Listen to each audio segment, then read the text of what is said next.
David dejó el arca del pacto del Señor al cuidado de Asaf y sus hermanos, para que sirvieran continuamente delante de ella, de acuerdo con el ritual diario. Como porteros nombró a Obed-edom y sus 68 hermanos, junto con Obed-edom, hijo de Jedutún y Josá. Al sacerdote Sadoc y a sus hermanos sacerdotes los encargó del santuario del Señor, que está en la cumbre de Gabaón, para que sobre el altar ofrecieran constantemente los holocaustos al Señor en la mañana y en la tarde, tal como está escrito en la ley que el Señor le dio a Israel. Con ellos nombró también a Emán y a Jedutún y a los demás que había escogido y designado por nombre para cantar al Señor. Su gran amor perdura para siempre. Emán y Jedutún tenían trompetas, címbalos y otros instrumentos musicales para acompañar los cantos de Dios. Los hijos de Jedutún eran porteros. Luego todos regresaron a su casa y David se fue a bendecir a su familia. Capítulo 17. Una vez instalado en su palacio, David le dijo al profeta Natán: «Aquí me tienes, habitando un palacio de cedro, mientras que el arca del pacto del Señor se encuentra bajo una simple tienda de campaña». «Bien», respondió Natán, «haga su majestad lo que su corazón le dicte, pues Dios está con usted». Pero aquella misma noche, la palabra de Dios vino a Natán y le dijo: «Ve y dile a mi siervo David que así dice el Señor: no serás tú quien me construya una casa para que yo la habite. Desde el día en que liberé a Israel hasta el día de hoy, no he habitado en casa alguna, sino que he ido de campamento en campamento y de santuario en santuario. Todo el tiempo que anduve con Israel, cuando mandé a sus jueces que pastorearan a mi pueblo, ¿acaso le reclamé a alguno de ellos el no haberme construido una casa de cedro? Pues bien, dile a mi siervo David que así dice el Señor Todopoderoso: yo te saqué del redil para que en vez de cuidar ovejas, gobernaras a mi pueblo Israel. Yo he estado contigo por donde quiera que has ido, y he aniquilado a todos tus enemigos, y ahora voy a hacerte tan famoso como los más grandes de la tierra. También voy a designar un lugar para mi pueblo Israel, y allí los plantaré para que puedan vivir sin sobresaltos. Sus malvados enemigos no volverán a oprimirlos, como lo han hecho desde el principio, desde los días en que nombré jueces sobre mi pueblo Israel. Yo derrotaré a todos tus enemigos. Te anuncio además que yo, el Señor, te edificaré una casa.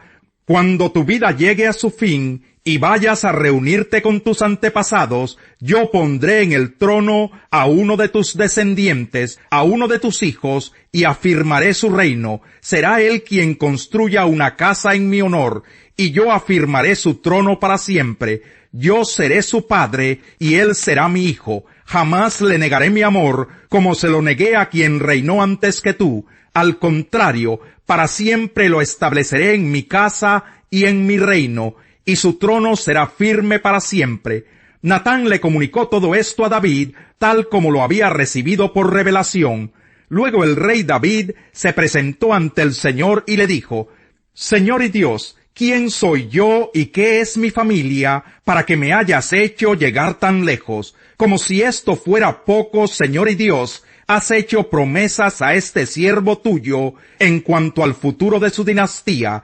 Me has tratado como si fuera yo un hombre muy importante, Señor y Dios. ¿Qué más podría yo decir del honor que me has dado si tú conoces a tu siervo? Señor, tú has hecho todas estas grandes maravillas por amor a tu siervo y según tu voluntad, y las has dado a conocer. Señor, nosotros mismos hemos aprendido que no hay nadie como tú, y que aparte de ti no hay Dios. ¿Y qué nación se puede comparar con tu pueblo Israel? Es la única nación en la tierra que tú has redimido para hacerla tu propio pueblo y para dar a conocer tu nombre. Hiciste prodigios y maravillas cuando al paso de tu pueblo, al cual redimiste de Egipto, expulsaste a las naciones y a sus dioses, adoptaste a Israel para que fuera tu pueblo para siempre, y para que tú, Señor, fueras su Dios. Y ahora, Señor, mantén para siempre la promesa que le has hecho a tu siervo y a su dinastía. Cumple tu palabra para que tu nombre permanezca y sea exaltado por siempre, y para que todos digan, el Señor Todopoderoso es el Dios de Israel. Entonces la dinastía de tu siervo David quedará establecida en tu presencia. Tú, Dios mío, le has revelado a tu siervo el propósito de establecerle una dinastía, y por eso tu siervo se ha atrevido a dirigirte esta súplica. Oh Señor, tú eres Dios, y has prometido este favor a tu siervo. Te has dignado bendecir a la familia de tu siervo, de modo que bajo tu protección exista para siempre. Tú, Señor, la has bendecido, y por eso quedará bendita para siempre. Capítulo 18. Pasado algún tiempo, David derrotó a los filisteos y los subyugó, quitándoles el control de la ciudad de Gat y de sus aldeas. También derrotó y sometió a los moabitas, los cuales pasaron a ser vasallos tributarios de David. Además, David derrotó en Hamat a Hadadezer, rey de Sobá, cuando éste se dirigía a establecer su dominio sobre la región del río Éufrates. David le capturó 1000 carros, 7000 jinetes y 20,000 soldados de infantería. También desjarretó los caballos de Tiro, aunque dejó los caballos suficientes para 100 carros. Luego, cuando los sirios de Damasco acudieron en auxilio de Hadadezer, rey de Sobá, David aniquiló a 22,000 de ellos. También puso guarniciones en Damasco, de modo que los sirios pasaron a ser vasallos tributarios de David. En todas las campañas de David, el Señor le daba la victoria. En cuanto a los escudos de oro que llevaban los oficiales de Hadadezer, David se apropió de ellos y los trasladó a Jerusalén. Asimismo, se apoderó de una gran cantidad de bronce que había en las ciudades de Tebach y de Cun, poblaciones de Hadadezer. Ese fue el bronce que Salomón usó para hacer la fuente, las columnas y todos los utensilios de bronce. Tou, rey de Hamat, se enteró de que David había derrotado por completo al ejército de Hadadezer, rey de Sobá. Como Tou también era enemigo de Hadadezer, envió a su hijo Adorán a desearle bienestar al rey David y a felicitarlo por haber derrotado a Hadadezer en batalla. Y Tou envió toda clase de utensilios de oro, de plata y de bronce, los cuales el rey David consagró al Señor, tal como lo había hecho con toda la plata y el oro que había tomado de las naciones de Edom, Moab, Amón, Filistea y Amalec. Por su parte, Abisai, hijo de Sarbia, derrotó a los edomitas en el Valle de la Sal, y aniquiló a 18,000 de ellos. También puso guarniciones en Edom, de modo que los edomitas pasaron a ser vasallos tributarios de David. En todas sus campañas, el Señor le daba la victoria. David reinó sobre todo Israel, gobernando al pueblo entero con justicia y rectitud.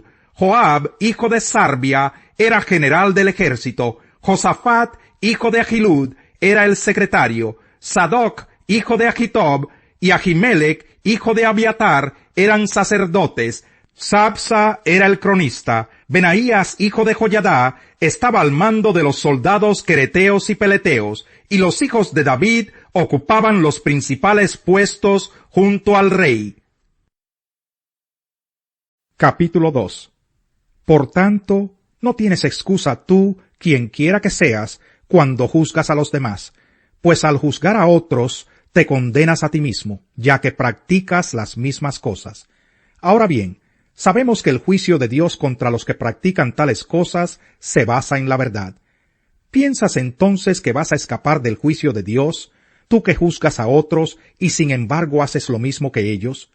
¿No ves que desprecias las riquezas de la bondad de Dios, de su tolerancia y de su paciencia, al no reconocer que su bondad quiere llevarte al arrepentimiento?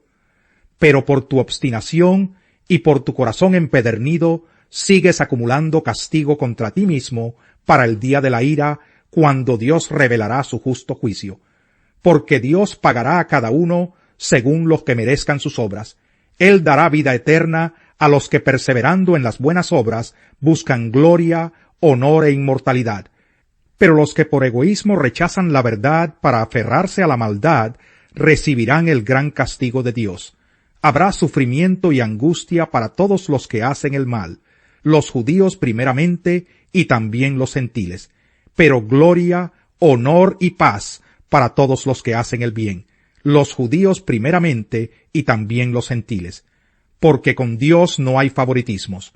Todos los que han pecado sin conocer la ley, también perecerán sin la ley, y todos los que han pecado conociendo la ley, por la ley serán juzgados, porque Dios no considera justos a los que oyen la ley, sino a los que la cumplen.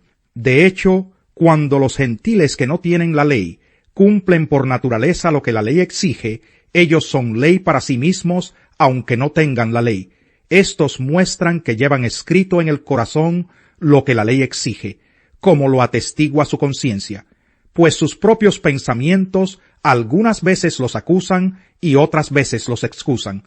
Así sucederá el día en que por medio de Jesucristo Dios juzgará los secretos de toda persona, como lo declara mi Evangelio.